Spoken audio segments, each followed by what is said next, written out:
من الميت وتخرج الميت من الحي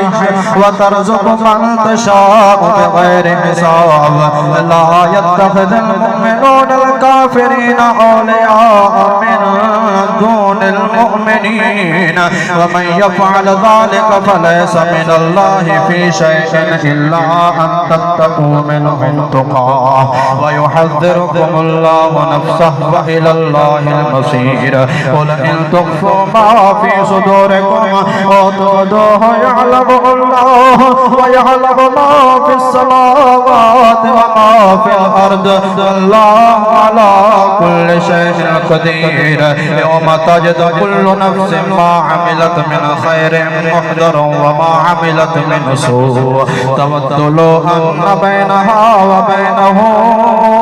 أمدا بعيدا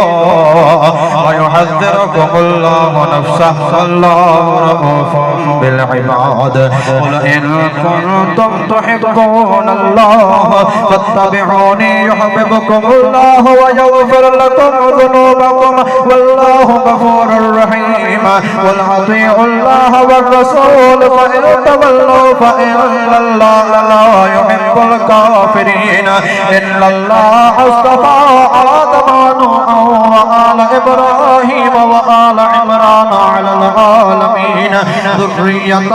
بعضها من بعد والله سميع عليم إذ قالت امرأة عمران رب إني نذرت لك ما في بطني محررا فتقبل مني إنك أنت السميع العليم فلما وضعتها قالت رب إني وضعتها أنثى وإني سميتها مريم وإني أعيذها بك وذريتها من الشيطان الرجيم فتقبلها ربها بقبول حسن وأنبتها نباتا حسنا وكفلها زكريا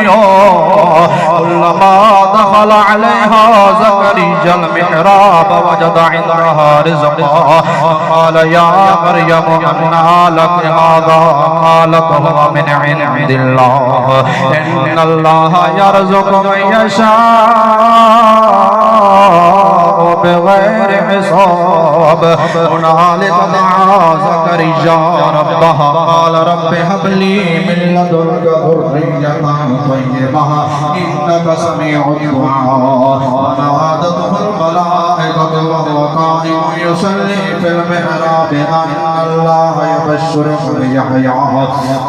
مصدقا بكلمة من الله وسيدا وحصولا ونبيا من الصالحين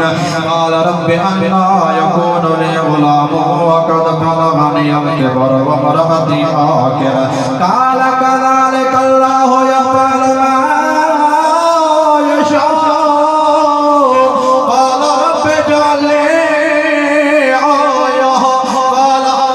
آيتك ألا تكلم الأرض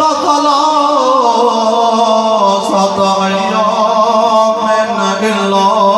رمضان واذكر ربك كثيرا وسبح بالعشي والإبكار ألا تكلم الناس ثلاثة أيام إلا رمضان واذكر ربك كثيرا وسبح بالعشي والإبكار وإذ قالت الملائكة يا مريم إن الله اصطفاك وطهرك واصطفاك على نساء العالمين يا مريم اقنتي لربك واسجدي واركعي مع الراكعين ذلك من أنباء الغيب نوحيه إليك وما كنت لديهم إذ يلقون أقلامهم أيهم يكفل مريم وما كنت لديهم إذ يختصمون إذ قالت الملائكة يا مريم إن الله يبشرك بكلمة منه اسمه المسيح عيسى ابن مريم وجيها في الدنيا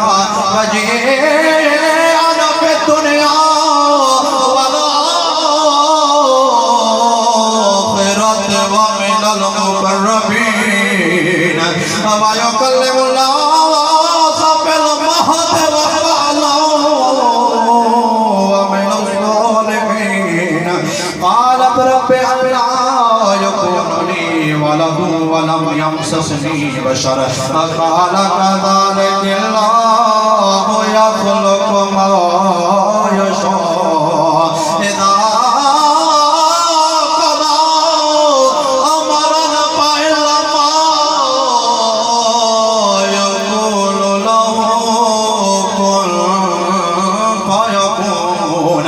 ويعلمه الكتاب والحكمة والتوراة والإنجيل ورسولا إلى بني إسرائيل أني جئتكم بآية من ربكم أني أخلق لكم من الطين كهيئة الطير فأنفخ فيه فيكون طيرا بإذن الله وأبرئ الأكمه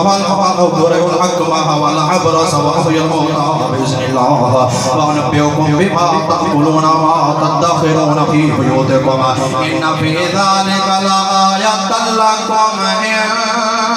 كنتم مؤمنين ومصدقا لما بين يدي من التوراة ولأحل لكم بعد الذي حرم عليكم وجئتكم بآية من ربكم فاتقوا الله وأطيعون إن الله ربي وربكم فاعبدوه هذا صراط مستقيم فلما أحس عيسى منهم الكفر قال من أنصاري إلى الله قال الحواريون نحن أنصار الله آمنا بالله وشهد بأننا مسلمون ربنا آمنا بما نزلت واتبعنا الرسول فاكتبنا مع الشاهدين ومكروا ومكر الله والله خير الماكرين إذ قال الله يا عيسى إني متوفيك ورافعك إلي ومطهرك من الذين كفروا وجاعل الذين اتبعوك فوق الذين كفروا إلى يوم القيامة ثم إلي مرجعكم فأحكم بينكم فيما كنتم فيه تختلفون أما الذين كفروا فأعذبهم عذابا شديدا في الدنيا والآخرة وما لهم من ناصرين أما الذين آمنوا وعملوا الصالحات فيوفيهم أجورهم والله لا يحب الظالمين ذلك نتلوه عليك من الآيات والذكر الحكيم إن مثل عيسى عند الله كمثل آدم خلقه من تراب ثم قال له كن فيكون الحق من ربك فلا تكن من الممترين ومن حاجك فيه من بعد ما جاءك من العلم فقل تعالوا ندعو أبناءنا وأبناءكم ونساءنا